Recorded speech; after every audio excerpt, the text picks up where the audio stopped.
hindi lang naman ang INC ang nakakapuna, kundi maraming tao. Ay, opo. Ito pong ipinagpipilitan nila na yung kontribusyon daw, hindi ko talaga maarok kung saan ang galing ito eh.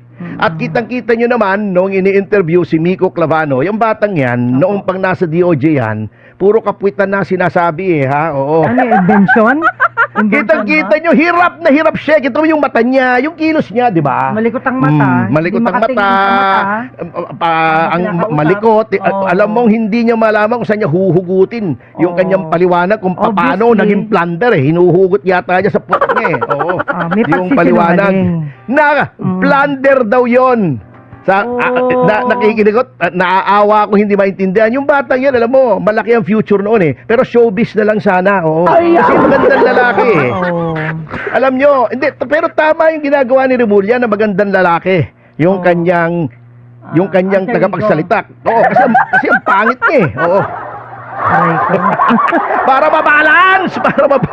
Pero attorney, maganda to na ang sabihin niya yung katotohanan kasi parang binabago niya. Hindi niya sasabihin Diba? yun kasi kasama yan sa katutaan. Katutaan. Ni Remulla, di ba? Wow. Pero sabi nga nila, di ba? Oo. Hindi nila sasabihin ang katotohanan. Kita mo, pinipilit nila. Yan daw ginawa tungkol doon sa kontribusyon na 75 million kay Senador Marcoleta ay plunder. Bakit daw? Sabi niya, hindi daw necessarily public funds ang plunder. Okay. Ganun? May katuwiran naman. Tayo iparehas dito. Ngunit, hindi po porket binigyan ka ng more than 75 million ay plunder na yon. Lalong-lalo na kung napakalinaw naman ng paliwanag, di ba? Na ito ay kontribusyon, hindi suhol. Ayan. Ngayon, eto suriin natin. Ano ang mga elements ng plunder? Yan. Yun. Basahin mo, Jubes. Well, syempre. Ito, yan. Nandito sa Section 2 of yung Plunder Act or Republic Act 7080. Oo, ano Ang nakalagay? plunder is committed ng mga public official na meron sa sarili nila o ang conspiracy ng iba. Ito ay nag-accumulate sa amasses or acquires ill-gotten wealth. Gulugin mo naman baka amases ka ng amases. Baka ito sabi si ano? Meneses Carpio yan eh. Oo. Ito'y kombinasyon ng overt or criminal acts. May mga criminal na aksyon. Siyempre, nagkakalaga at least 50 million pesos. Yan, okay. Pansinin natin mga kasama. Overt or criminal acts. Yan. Amounting to at least 50 million pesos. Baka yun ang sinasabi niya. Hindi nga ito. Okay. Okay naman. 75 million. Ibig sabihin at least 50 million. Pasok doon sa threshold pagdating sa amount. Okay. Pero criminal act ba yung pagbigay ng 75 million? Teka, suriin natin. Okay. Di ba sinasabi nila, tumanggap si Senator Marcoleta? Okay. Tama naman. Noon tumanggap siya, ay opisyal siya ng gobyerno. Tama naman. Ngunit, paano magiging criminal act yung pagtanggap ng pera? Kung ito ay by reason of your office. Kasi, ang ill-gotten wealth as defined by law ay yung yaman na iyong nakamal sa pamamagitan ng mga acts. Ano ba yung acts? Aksyon. Aksyon. Mga galaw, mga ginawa mo na labag sa batas. Labag sa batas ba yung pagtanggap niya ng 75 million? Wari ko, hindi. Hindi dahil nasa batas nga po mismo, ay ang isang taong kumakandidato, whether or not he is an official, whether or not re-election, whether or not he is running for the same position or for a different position. Halimbawa, gobernador ka ngayon, tapos na term mo, kumakandidato kang congressman, o senador ka, kumakandidato kang pangulo, o senador ka, kumakandidato kang congressman. May mga ganyan, di ba? Okay. Alternative na yun. Ay ikaw ay maaaring tumanggap ng pera bilang campaign contribution. Ayun naman pala eh. Contribution sa Contribution. kampanya. Ang limitasyon lamang po dyan, hindi nga yung pagtanggap eh. Huwag kang gagastos. Uy, happy Uy, 2,000 live 2K viewers! na. Maraming salamat po! Huwag kang gagastos ng higit doon sa itinatakda ng batas. Kasi may bilang yan eh. Kung magkano ang pwede mong gastusin per voter. Okay. Oo, huwag kang lalampas doon, walang problema. O, sabihin na, si Isko Moreno, di ba? Opo. Oh, yung may sumobra sa kontribusyon sa kanya nung tumakbo siyang presidente, dineclare niya bilang income. Okay.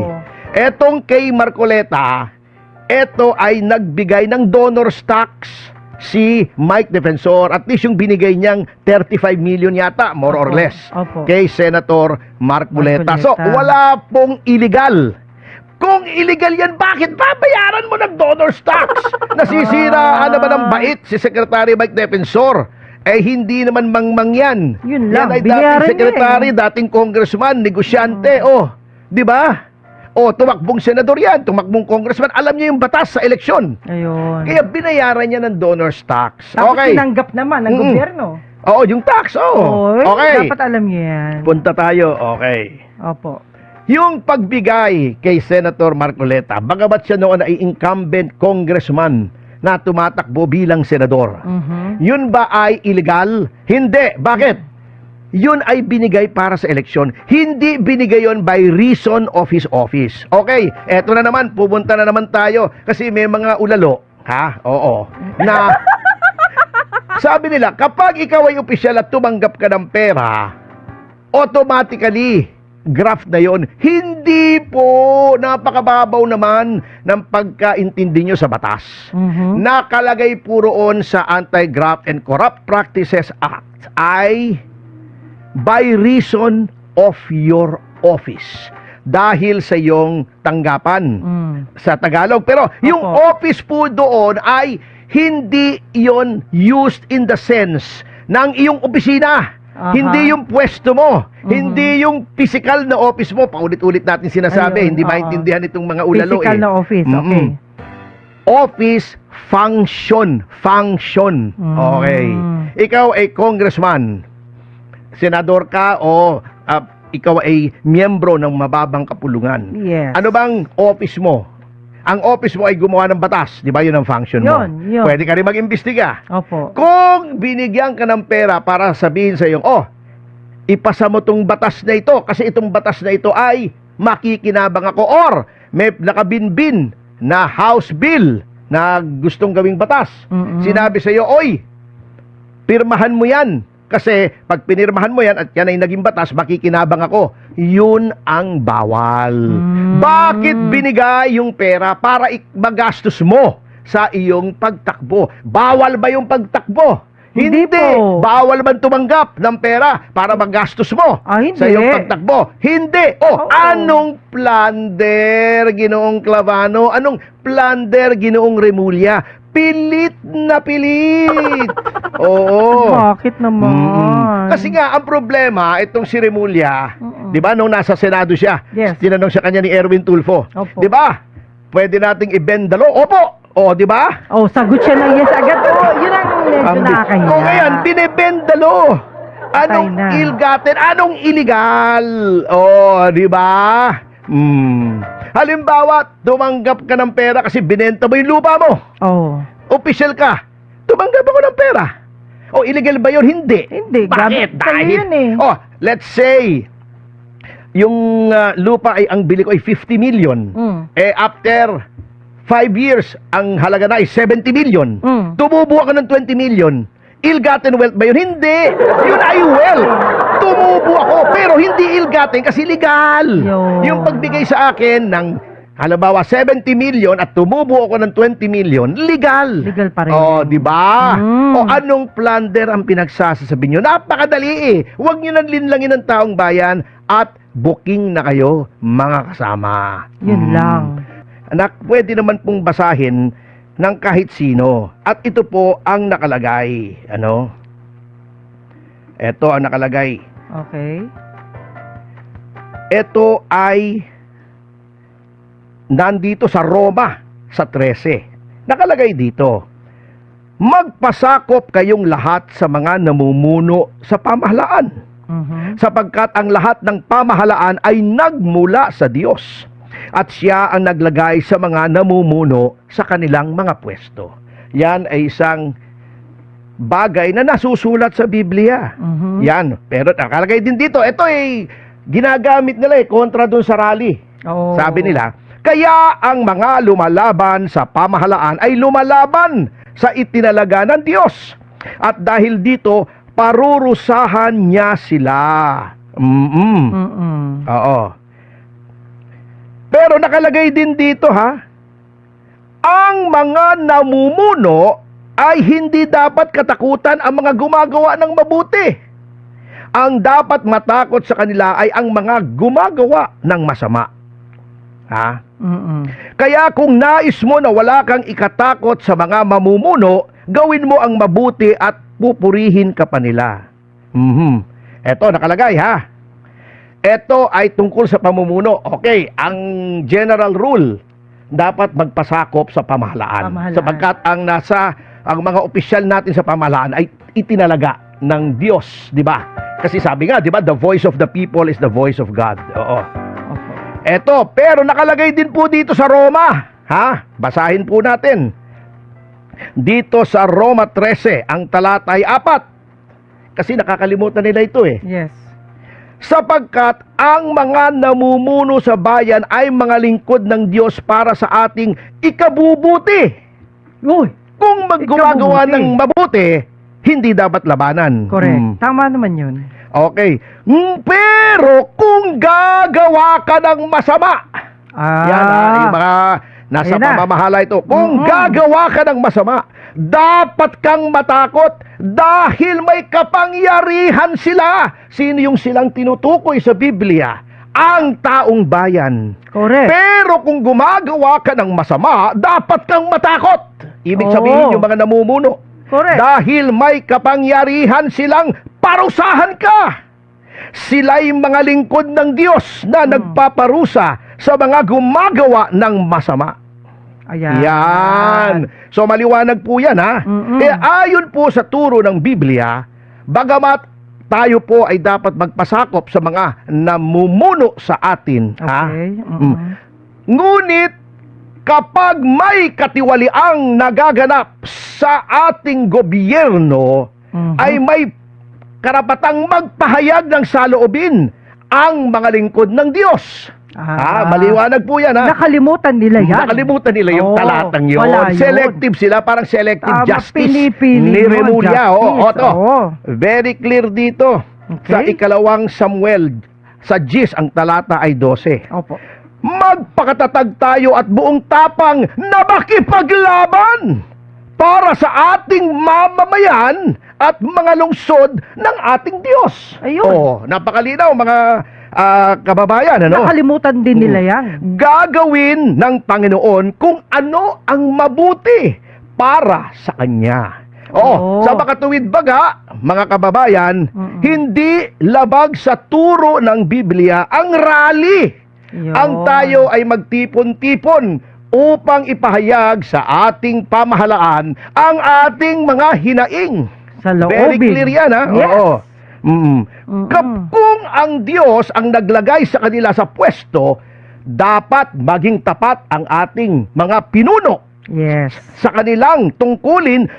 Ngunit, very clear po yan binasa na po natin yung mga talata. Kapag gumagawa ng katiwalian, ay dapat pagsabihang itigil. Sabi nga ni Pastor Kibuloy, di ba? Tama. Stop ang ginagawa ninyo. Dahil ang mga tunay na lingkod ng Diyos ay hindi pumapanig sa kamalian. Ayun. Hindi po tayo papayag dyan. Because, di ba, ang Diyos ay Diyos ng katarungan. Ayun. Oo. Dapat talaga may transparency. Eto, nakalagay. mga ganun. Very clear po Nasa Epeso, sa 5, 6 hanggang 11. Okay. Huwag kayong padadala sa walang kabuluhang pangangatuwiran ng iba tungkol sa masasama nilang gawain dahil galit ang Diyos sa mga swail. Oh. Kapag swail na ang ating gobyerno, ay happy 1.5 thousand live viewers. sa DZAR, YT. Yan. Huwag kayong makikibahagi sa ginagawa ng mga taong ito. Tama. Dati, namumuhay kayo sa kadiliman, pero ngayon ay naliwanagan na kayo dahil kayo ay nasa Panginoon na. Kaya't ipakita sa pamumuhay nyo na naliliwanagan na kayo. At hindi kayo sumasang-ayon sa mali. Yun ang Yan. dahilan. Sapagkat kung ang isang tao ay naliliwanagan na, Opo. makikita sa kanya ang kabutihan, Ayun. katuwiran, at katotohanan. Ibig sabihin, pagka ikaw ay nasa liwanag na, Opo. ay kailangan ang pinaglalaban mo ay kabutihan, Yes. katuwiran, Yes. at katotohanan. Yes. Alamin ninyo kung anong nakalulugod sa Panginoon. Huwag kayong makikibahagi sa mga walang kabuluhang gawain Ayun. ng mga taong nasa kadiliman. Ibig sabihin, bagamat sila ang nasa pamamahala ng ating bansa, hindi tayo pwedeng makiisa sa kanila. Sa maling Sa halip, gawain. ito, nakalagay sa Biblia, hindi po ako Okay. nagsasabi nito. Opo. Hindi si Attorney Ferdy Topacio. Ito po ay nasusulat sa Biblia, mga dalisay na salita ng ating Panginoon. Okay. Sa halip, sa halip, nakalagay dito, ipamuka ninyo sa kanila ang kasamaan nila. Ayun. Yan. In other words, Yan pwede po. rin nating iparamdam. Paramdam sa inyo ang Dapat mga mali lamang. ninyong ginagawa. Ayan ang turo. Ayan. Ipamuka. Ipamuka. Hindi ko po tinutukoy dito si Terry Libon. Kasi puro mukha yun eh. Pero may damdamin naman yan. Mararamdaman niya yan kapag Oo, narinig niya. ipamuka Mm. ninyo sa mga gumagawa ng katiwalian na ang mga ginagawa nila ay labag sa itunuturo ng Biblia. Ayun. Yan po, maliwanag na maliwanag. Wala pong paglabag sa mga salita ng Diyos. Bagkus, mga kaibigan, pagtupad po yan Opo. sa nais ng Panginoon na samahan natin ang mga pinuno natin kapag mabuti ang kanilang ginagawa. Ngunit kapag ang ginagawa nila ay wala na sa katuwiran, injustice na. Opo. Because tama po yung sinabi ng Iglesia ni Cristo na selective justice is also injustice. Injustice.